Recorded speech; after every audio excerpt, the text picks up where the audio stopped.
Well, hi everybody. Welcome to another episode of the Godcast with me, your host, Father Alex Frost. I am the Vicar of St Matthew's Church in Burnley and the host of the Godcast. I'm also the author of our Daily Bread from August to the Altar pre-story, which is available online and in all good bookshops. My guest this week on the Godcast is Professor Helen King, and Professor Helen has actually been on my podcast previously. We talked about matters of human sexuality and living in love and faith, but today we're going to be talking about her brand new book, which is called Immaculate Forms, Uncovering the History of Women's Bodies. So I do hope you enjoyed this interview. If you do, then please subscribe to my YouTube channel, or you can follow me on Twitter at AlexDJFrost. But for now, I very much hope you enjoy this interview with Professor Helen King. Well, I'm delighted to say that joining me on the Godcast today is Professor Helen King, and Helen is only the second person that's been a guest twice on the Godcast. That's how good she is, and I really hope we're going to have a fantastic discussion. Helen, how are you doing? I'm doing okay, thank you. Thanks for that build-up. There's no way you could possibly live up to that. I'm sure it's going to be great, but Helen, for people who don't know you or who might be discovering the Godcast for the first time, just give us a bit of a resume about yourself and about your work and where you're based and the kind of things that you specialize in. Sure. So I'm a retiring academic. I'm sort of retired, but I'm not properly retired, because you never do when you're an academic. It's an identity. It's a bit like being a priest, I suspect. You just are. I worked at the Open University at the end of my career, and that was really good. I love the Open University. I love the whole sort of making education available to more and more people. I think that's my sort of mission in life, is to communicate knowledge to people and make them think. On the Church of England front, I'm an authorised lay preacher in the Diocese of Oxford, and I'm an elected member of Synod for Diocese of Oxford. So I've been on Synod for, feels like forever, doesn't it? But same length of time as you. We came on in, 2021? Was it? Yeah, gosh, it does feel something like that. Yeah, something like that. Yeah, so I do that, and I do various sort of voluntary things like you do in my sort of retirement. So I help with the talking newspaper for the area. So I started off as a reader on that, and because I like reading things out loud, and then they ran out of people to do the technical stuff. Not very technical, just a bit, copying discs and things. So I became a copier, and this is sort of typical of me in the Church of England. It's like, I think that's what I'm called to, and then there's a gap, and someone goes, could you do that? And I think, all right then. And then you find you're sort of stuck in it. So that's why I'm a server, for example. I'm not good with sort of my hands. I sort of drop things, and I'm easily confused as to what to do next. I don't have a good body memory. Yeah. So as a server, I'm a bit of a liability, but I've got the hang of it now, I think. And that was just purely because they hadn't got anyone else. So yeah, it's what you do, isn't it? And I've recently had a book published, my first book for the general public, which is Immaculate Forms, and it's subtitled Uncovering the History of Women's Bodies. And it's everything I've always wanted to put together into a book for the general reader. Yeah, and that's what we're here to talk about, isn't it? Unashamedly promote and push and sell your book. I was wondering, Helen, whether it was a tough sell to go to the publisher and say, I want to write a book about the woman's clitoris and vulvas and wombs and hymens. What was the kind of initial response when you said, I got this idea? Well, it was actually very easy, because they came to me, which was amazing, because it's published by Profile Books in conjunction with Wellcome Collection. Wellcome is the big history of medicine funder in this country. It's got an excellent library, which I've used for many, many decades. And they came to me. They were looking for a book on the history of women's bodies. And they thought, oh, Helen King, she's done stuff with Wellcome. Let's ask her. So they came to me, and I said, oh, I don't know. Because I was still working full time, and it was a lot to think about. I was working full time. I was head of department in classics at the Open University. My mum was getting iller and needing more care. And I just thought, I can't take on a project this big. So I said, not yet. And then when I retired, I got back to them and said, maybe. And they went, yes. So it's been remarkably easy, actually, because the tricky bit is, how do you write a book on the history of the female body? I mean, you've mentioned the parts thing. So I've gone for 4 body parts. breast, clitoris, hymen, and womb. So going from the outside, what you sort of are aware of, to what you can't see at all until modern imaging methods. So that was how I did it. But my initial plan was to do lots more body parts. But then you think there's so much to say about each one. I mean, how long can a book be? This is already sort of 460 pages with pictures. Don't forget the pictures. And it's just impossible to think of a way of doing this. So it started off as a very different book. There were going to be chapters on voice and brain. And I thought, that's a lot of work to do.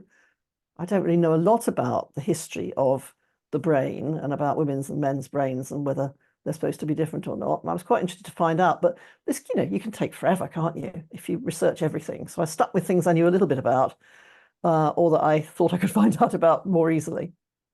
There will be people out there who might be surprised that the Church of England vicar man is talking to a woman about women's body parts. But and I did get some extraordinary trolling when I was promoting this, Helen. Somebody Amazing. suggested I was being quite sordid. Also in my capacity as an inclusive church member promoting a campaign for same-sex relationships. Almost trying to portray me as some sort of weirdo and kind of freak. I was quite offended, really. But it's all right to talk about these things, isn't it? It's all right. I mean, it's not talking about them that's the problem. Why do we have a culture in which we don't talk about bodies? Because you end up with things like people expecting that their bodies are abnormal because they've got no idea what normal might look like and what the range of normal is, People, body shaming obviously is a big thing in our culture. We need to know about the diversity of bodies, and we also need to know about the history of how they've been understood, because the sorts of things we say about bodies and we assume about bodies now are not always the same. And that's why history actually gives you the tools to think about bodies now and bodies in the future, and to make for a culture in which women are not seen as sort of weird and subject to strange bodily fluxes and fluids and that whole sort of anti-menstruation culture, where for years, you probably haven't been into ladies' toilets much, Alex, I'm guessing. No, Not okay. recently, no. Oh, it's okay. So there used to be these extraordinary little paper bags you get in ladies' loos to put your tampons or your used sanitary towels in. And they had a woman in a crinoline, this enormous crinoline, carrying a sort of hat box.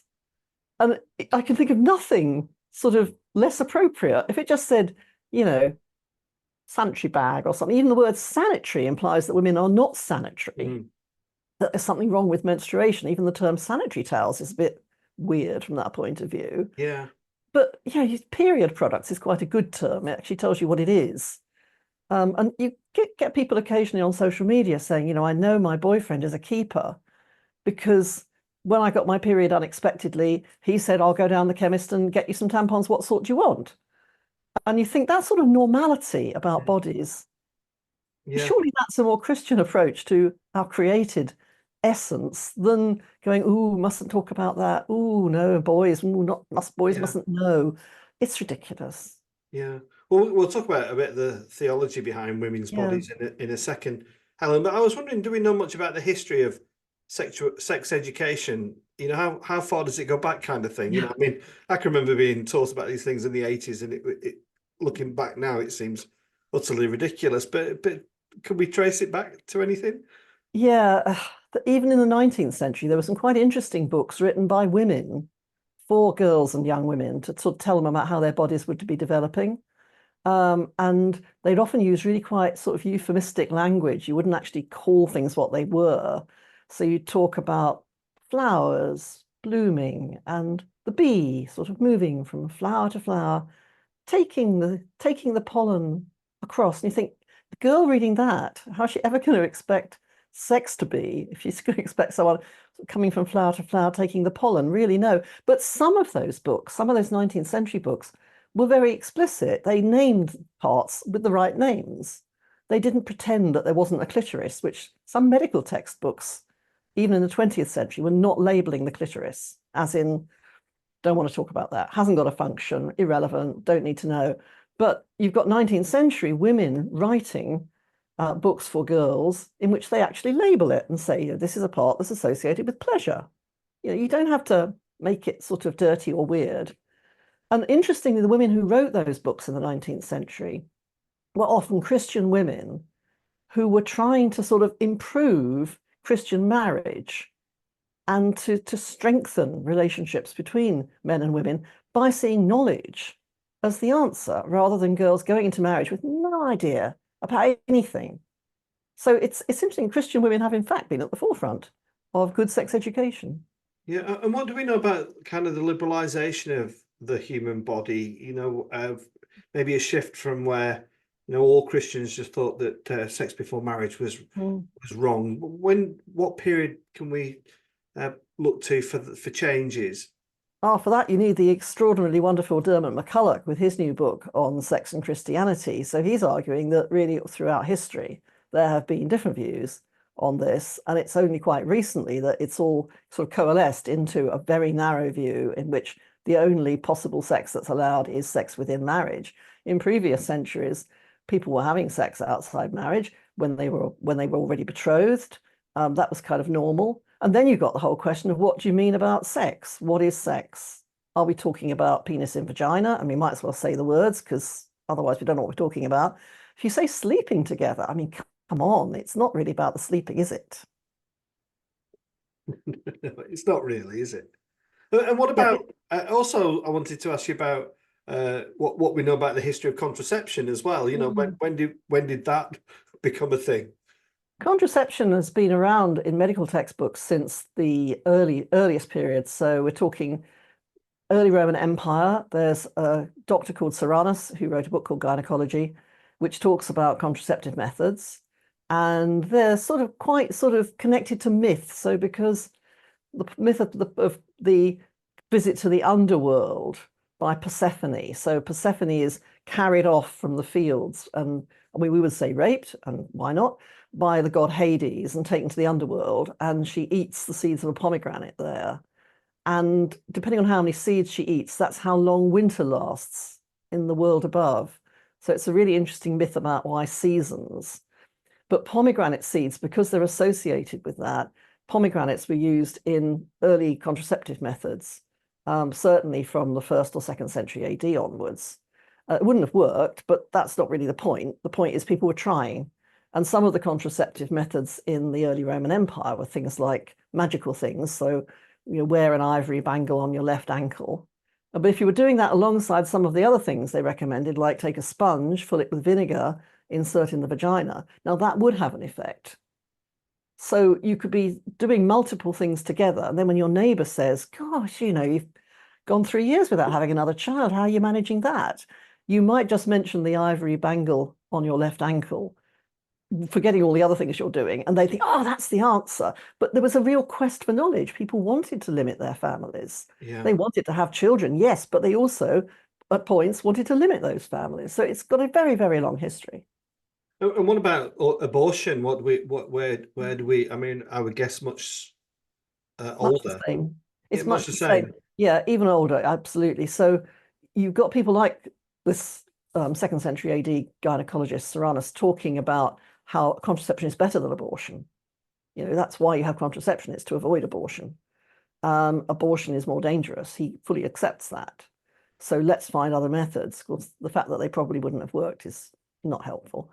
But there's also even advice on how to avoid a miscarriage in the texts, medical texts from the 5th and 4th centuries BC, saying, don't carry heavy weights, don't jump up and down a lot, don't go upstairs, and so on, which suggests that they knew that. So if you wanted to repurpose that information, you could say, if you actually want to bring on an abortion, do all those things. So that sort of knowledge is there. And again, there are drugs, pennyroyal is a classic example, herbal drugs from the 5th century BC onwards that were being used to encourage a miscarriage, i.e. to have an abortion. Yeah. So there's a lot there. People always quote at you the Hippocratic Oath, which is a document not associated with Hippocrates, but we'll pass over that. It's another entire story. Hippocratic Oath says that you will not offer abortions. Only actually it doesn't. It says you will not give a woman a pessary to destroy the fetus, which might suggest that something you insert is seen as dangerous, which it probably is, because what you soak it in first and so on. Whereas other things like jumping up and down, which there's another Hippocratic text that talks about a girl who jumped up and down and fetus came out. I mean, it probably wasn't the fetus, but it's so complicated, you wouldn't believe it. But the point is that they are telling stories about someone who deliberately tries to acquire an abortion. Yeah. And they're sort of aware it's not a good idea health-wise, but they're not doing a blanket prohibition in the Hippocratic Oath. It's just a particular method that's seen as dangerous. And were there penalties for misuse of this and things like that? Nope. No. Nope. No one's going to know what you're doing. Questions there, of course, about how far anyone is doing things outside the sort of official medical practice. So you might not want to call in a doctor to help with something like this. You would be passing down knowledge from woman to woman of what to do. And I think that idea of a sort of woman's knowledge is very important in the history of medicine. Yeah. And I'm not even starting my questions, Helen, but it is yeah, fascinating. It's a good topic. I mean, I just want to just perhaps bring this to a close. We're just asking about miscarrying then in those days, and how was that received by a community, or was this were we and trying to bring some theology in here? Was this occasionally seen as the work of the devil, or what was going on in those days? Well, pre-Christianity, you've got the idea that the baby sort of needs to set in the womb before it's actually a baby. I mean, I think now we talk very freely about abortion as if from the moment that conception happens, that is a baby. Well, it's not a baby. It's potentially a baby, but it's not actually a baby. And earlier views would say that until the child moved in your womb, the term being quickening, until it quickened, that was not actually ensouled. The soul did not enter the body until the woman felt the child move in her womb. So early pregnancy, you can do what you like, really. It's not pregnancy. The seed hasn't fully set. It hasn't quickened. It hasn't got a soul in it. This is not a baby. So earlier views, and we are talking obviously into Christianity here. Christianity is taking over ideas about babies setting and how long it takes to set in the womb, and then adding in this concept of the soul to that. So yeah, early abortion or early miscarriage, not an issue. There was not a soul there. And just returning to the book, Helen, how do you, I mean, talking about the human anatomy in one form, but actually bringing in the theology, how did you go about that? How did you think, right, okay, this explains the vagina or the clitoris or whatever? Yep. How do you bring theology into the book?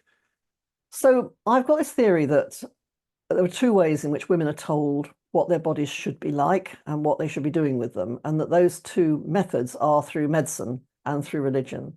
So the two of them work very closely together, I think. So for most of history, we haven't had this very specialist area of medicine and a very specialist area of theology. It's all been much the same. So if you look at who did medicine in early modern Europe, sort of 16th, 17th, 18th century, often it would be the priest. The priest would have remedies and would use those on parishioners. The priest's wife, once priests were allowed to marry, would be doing the same sort of thing. So religion has always been connected to medicine. I mean, even in the Roman Catholic Church, a classic is that when someone is declared a saint, you have to have medical evidence. So you need to show that they have performed miracles. And how do you know if it's a miracle unless you know what normal medicine can do? The very earliest human dissections in Europe were done of people in convents, monasteries who died, who were considered saints, potentially saintly. So how do you prove someone's a saint? Well, one way, as well as collecting stories about them and looking for miracle stories, was to open their bodies up, because it was believed that their bodies would be marked in a special way. So there are some very early stories from late Middle Ages of opening up the body of a nun to find out if there's something a bit unusual in it that shows she was a saint. And if you can find, for example, on her liver 3 little bumps, you go, oh, it's the Trinity. Or you can open her heart and go, oh, look, that membrane looks just like a cross. Well, actually, if you cut pretty well anything in the shape of a cross, it looks like a cross. So it could be a bit of a fraudulent moment here. But the basic idea that your body is showing your religious status, whether you're saintly or not, I think is really fascinating. And even when dissection started to be performed for medical people, as opposed to for a religious audience, we're talking here 16th century, the people who did it were saying, actually, what we're doing with this dissection is we're showing the glory of God. Human beings are the peak of God's creation. So by looking into the body and seeing, oh, look, this goes here, this channel goes there, this makes this is actually showing God. So medicine was a way of showing theology. It's fascinating stuff, isn't it? And then when we get into scripture, there is when I knew we were going to be talking about this, Helen, I was just kind of walking the dogs and thinking about, what do we see or recognize in scripture when we think about body parts? So first thing that came to you was the inordinate amount of stuff there is on circumcision, on the male, and then I was starting to think about the female, and obviously one of the key stories was that of the hemorrhaging woman. I wonder if you could maybe unpack why this analogy is used in scripture, and what was the key messages of the time, but also maybe that can be related to today as well. Yeah, it's a really interesting question, because the story of the hemorrhaging woman is something that's been used throughout history. I mean, it's represented in images, Christian art, as early as the 3rd century AD. But of course, you can't actually show that she's bleeding. How do you, that's a bit weird for these people. So you just show someone touching the hem of Jesus's robe, and the reader then, or the viewer then, understands that's the hemorrhaging woman. But then in Christian art, they start to think, well, actually, that's not enough. It could be the Magdalene, it could be Mary Magdalene coming to fall at Jesus's feet. It could be to wash his feet. It could be anything. So they then start adding an extra factor to the image, which is a spring. So you get a sort of fluids thing happening, spring, and then you get the woman touching the hem of Jesus's robe, and you make the connection. That must be the bleeding woman, which I think is a fascinating thing. So it's a really powerful story. It's one that Jane Manfredi has used in her recent book, Waking the Women, which is about the church and menopause now. And she makes the point, which is, it's not original to Jane, but she makes it really very powerfully, that the story of the hemorrhaging woman is set within the story of the daughter of Jairus. So the hemorrhaging woman has been bleeding for 12 years. The daughter of Jairus is 12 years old. It's like two women at the beginning and possibly the end of their sort of menstrual career. And Jesus is stopped on the way to deal with the daughter of Jairus by the hemorrhaging woman touching his robe. And then he turns around and says, "Who touched me?" And she comes and says, "It was me." And he says, "Go away, be healthy. It's all over now." And then he arrives at Jairus's daughter's house. And of course, she's already died. So she wouldn't have died if he hadn't been delayed. But then he raises her from the dead. So there's a sort of 12 years thing here. And certainly throughout the history of medicine, it's been expected that girls will start their periods pretty early. So usually the 13th year in ancient Greek medical texts. So, sorry, the 14th year. So they'll be age 13. So this girl, 12, she's on the verge of this. Of course, I have to say that this is theory. Obviously, a lot of women wouldn't match the ideal, and then they get all sorts of unpleasant medical treatments to make them match the ideal, but we won't go there. So Jairus's daughter is sort of like the young girl who's about to start her menstrual career, and that makes the bleeding woman, the hemorrhaging woman, sort of at the end of her career. Of course, we don't actually know where she was bleeding from, but the history of the way this has been interpreted in Christian history, in church history, has always been that it is from her vagina, that this is some sort of hemorrhaging from her vagina. And that would make her unclean. And in Jewish law, she'd be unclean. So for Jesus to allow her to touch him and to give permission, that's saying a powerful thing about women are actually not unclean as a result of their blood. So massive stuff going on there. And also things like Jairus's daughter, Jairus, rich man, the woman who's got the hemorrhages, she's lost all her money, she's spent it all on doctors, poor woman. There's all sorts of interesting bookending, connecting parallels going on there. Something very powerful. One of the first things I ever wrote a reflection on in a Christian context was when I was a research fellow at Newcastle. I was living in a college in Durham, Trevelyan College, And the chaplain there asked us to all do a reflection on a chosen Bible passage, whatever we wanted, to put into a little booklet for Lent. And I did the hemorrhaging woman. She just spoke to me as a woman who had endometriosis, who had all sorts of problems with bleeding. And wow, to find that I was welcome at Jesus's feet, that was really a moment for me, a very important moment in my own faith development. Yeah, and it's a great metaphor for other people as well, isn't it? Yeah. And you also write. You said that you write about the womb, which obviously for me evokes thoughts towards the Virgin Mary, and forgive my ignorance, but is this the first example of this miracle? You know, in your historical experience, is there anything else that leads us in this direction at all? There are certainly lots of classical myths in which people have anomalous births. So classic one is the goddess Hera giving birth to Dionysus after eating lettuce. And you think, lettuce? Last time I touch a salad again. But lettuce was an interesting drug in the ancient world. It was seen as aphrodisiac, so makes you sexy, and anti-aphrodisiac, so it kills desire. It was both, which is really hard for us to take on board. And the theory apparently is that because lettuce stems, when you break them, have a sort of milky fluid, that is somehow like semen. And that was how why the ancient Greeks thought of lettuces in connection with sexual stuff, which is interesting, certainly next time you eat a lettuce. So there were certainly stories of anomalous births. Jesus is in a tradition with that then. But then what do you do with Mary's womb? So is Jesus born normally? He's certainly not conceived normally. In Christian history, you have images of the Virgin Mary conceiving through her ear. So that sort of represents her hearing the word of God and saying yes to it. But it's also kind of odd, isn't it? You know, so the ear, there are representations of her receiving an egg containing Jesus into her mouth. You know, there's a lot of really unusual images here. It's like we're trying not to talk about the vagina because clearly she didn't have sex. That's the whole point. But so how did she conceive then? And then you've got the problem that in the history of medicine, Christianity has obviously shared these views because they were the views of the whole of society up till the modern period where medicine gets more specialized.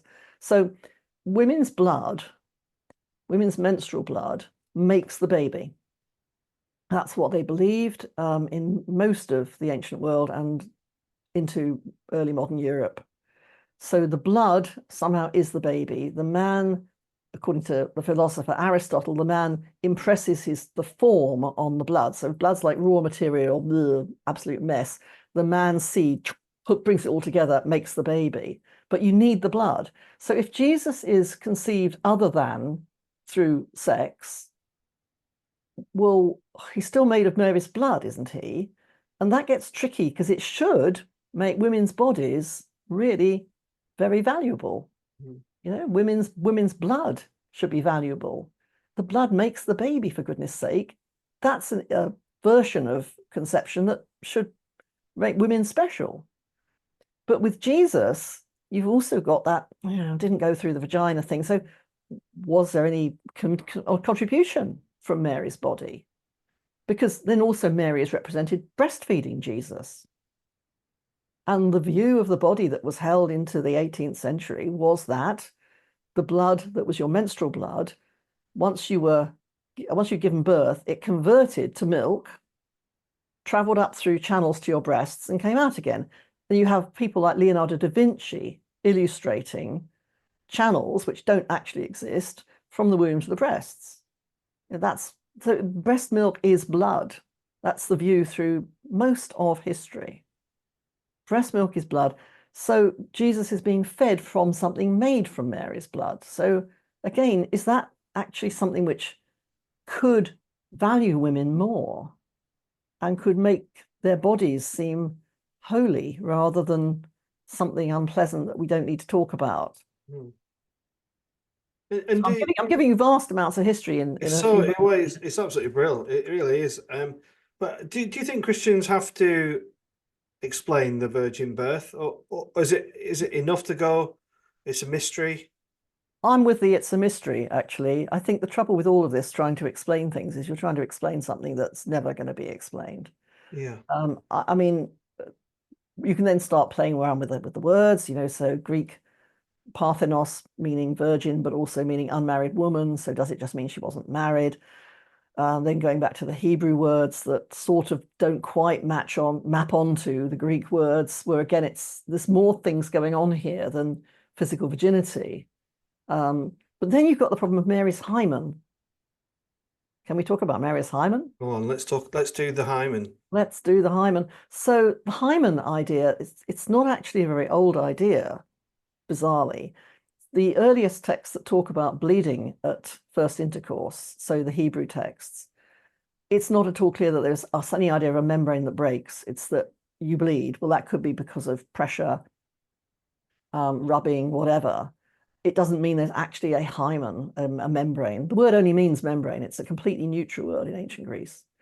There's a god called Hymen in ancient Greece, the god of marriage. But the word hymen, it means joining. It's a membrane that joins two parts. So the idea is Hymen is the god of marriage because he joins the husband and the wife together into marriage. It's not about a membrane at all. So it's not membranes here. But the Virgin Mary, once you do get the idea of the hymen established, which is within the Christian era, and people expect that women have this membrane that must break in first intercourse, and that's sort of very vulnerable. So even when I grew up, you were told, you mustn't do horse riding unless it was, unless you were already sort of having your periods and things. You might break your hymen. Horse riding, bicycle riding in the 19th century, women shouldn't ride a bicycle in case their hymen broke. I mean, really, some women have a membrane, some women don't. Some of them are just disappear. You wouldn't know it was there. There's a thing called imperforate hymen where it doesn't break and it requires medical intervention. So does the Virgin Mary have a hymen became a genuine question throughout history. Because if she does have a hymen, surely it breaks when Jesus is born. How does he get past it? But then, in that case, is she still a virgin? Because if it's all about the hymen, is it about having sex with a man, or can anything else count as losing your virginity? Yeah. And Christians get around this by saying, in early church fathers sort of period, Roman times, by saying there's also spiritual virginity, and you can lose your physical virginity, but still spiritually be a virgin. And that is something which actually women today have sometimes found very powerful, because if, you lost your virginity, you had sex with someone ages ago and you really regretted it, and then, you wish you'd never done that, to be told actually that's your body isn't what matters is your mind. That's powerful. And women who come from cultures where honor killing is a thing and where their entire reputation can be ruined, there's a whole market even now in hymen reconstruction. This is how powerful this possibly non-existent part of the body has become. Yeah. And that's terrifying. People are spending money on this because they're so worried their bodies don't match this ideal. It's so interesting. Just you talking there about Mary. I mean, I don't even know. I'm just a regular guy, but I can't physically prove that God called me to be ordained, for example. No, I just can't. But he did. I think I'm a person of integrity, honesty. I'm not making it up. I'm not doing it for the lifestyle, that's for sure. No, nobody would. Is there a correlation there in any way, do you think, or not?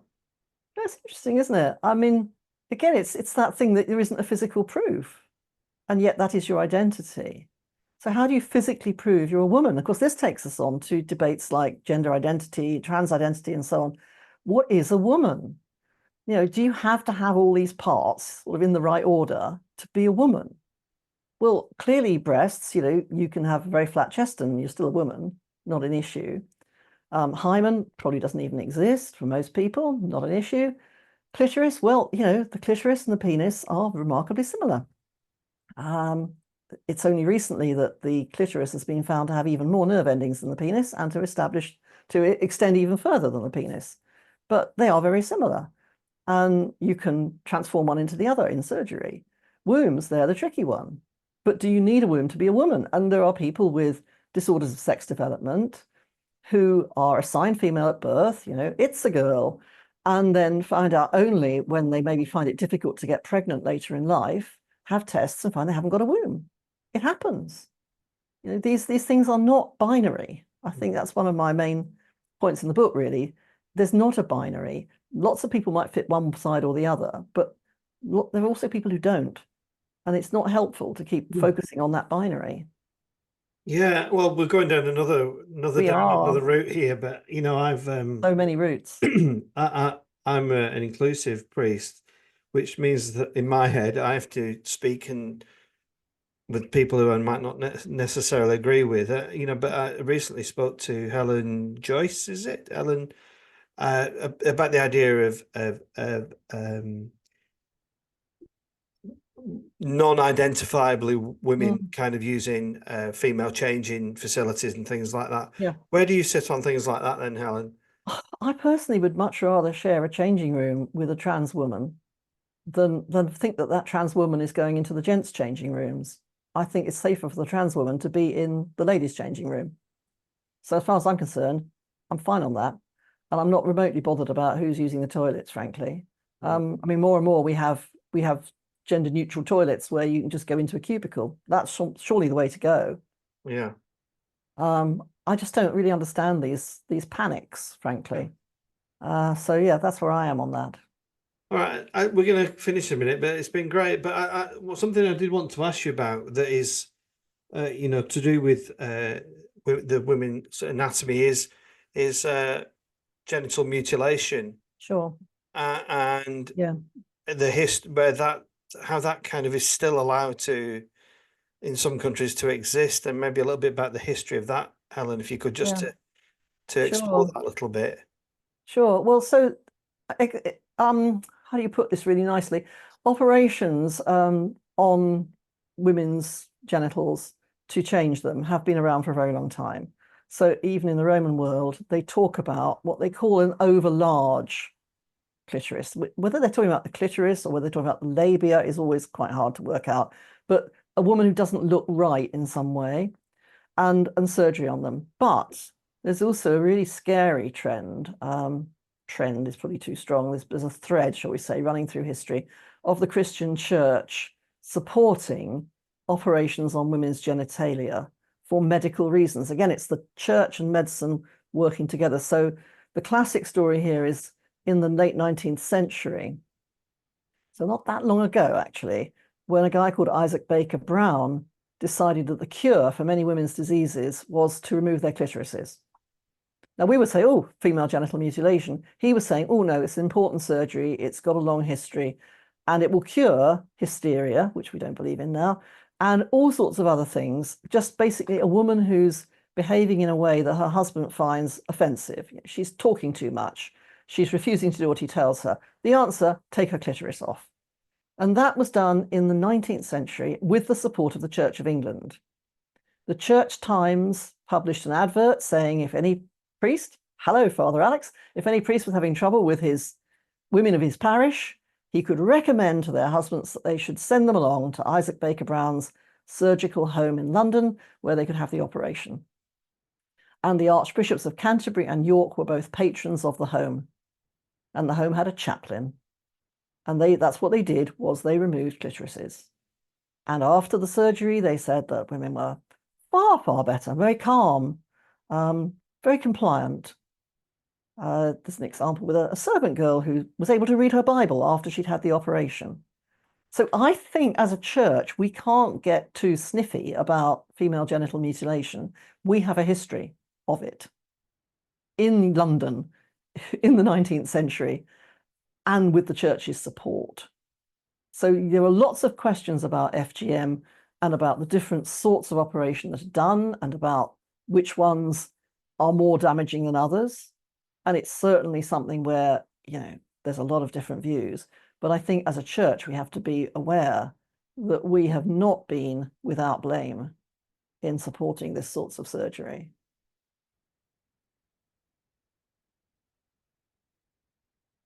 You've gone quiet, Father Alex. Sorry, probably had to there. Yeah, gone You went into shock. Went into shock, but a sobering way to kind of bring the Godcast to a close. But your book is fascinating, and I think a lot of people will be interested too. So it's available where? Where can people get it, Helen? Anywhere, usual places online, Amazon, Waterstone, Smiths, etc. But of course, I always recommend your local friendly bookshop because we need to support our bookshops. Immaculate Forms.